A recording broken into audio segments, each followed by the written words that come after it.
$108 billion মালিক। আর সেই billionaire Bill Gates ঘোষণা দিলেন তিনি মারা যাওয়ার আগেই তার সম্পদের 99% দান করে দেবেন। এমনকি 2045 সালের মধ্যেই বন্ধ হয়ে যাবে গেটস ফাউন্ডেশনের সকল কার্যক্রম। কিন্তু কেন হঠাৎ এই সিদ্ধান্ত?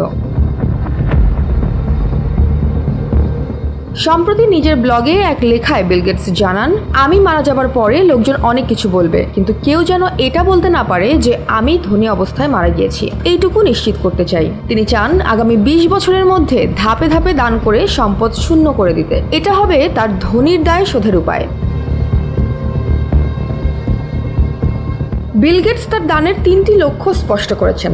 1. মা ও শিশুদের প্রাণঘাতী রোগ থেকে বাঁচানো। 2. ম্যালেরিয়া, হাম, পোলিওর মতো কঠিন রোগ নির্মূল। 3. কোটি কোটি মানুষকে চরম দারিদ্র্য থেকে মুক্ত করা। তাছাড়া নিজের দানের মাধ্যমে তিনি একটি উদাহরণ তৈরি করতে চান। এর আগে বিল গেটস ইলন মাস্ককে দায়ী করেছিলেন দরিদ্র শিশুদের মৃত্যু নিয়ে। এমনকি ট্রাম্প প্রশাসনের সাহায্য তহবিল বন্ধ নিয়েও প্রকাশ করেছিলেন উদ্বেগ। তবে এবার আর শুধু কথা নয়, নিজের ধন সম্পদ নিয়ে বিশ্ব বদলে দিতে চাচ্ছেন এই software tycoon. Joya Hasan, NPB news.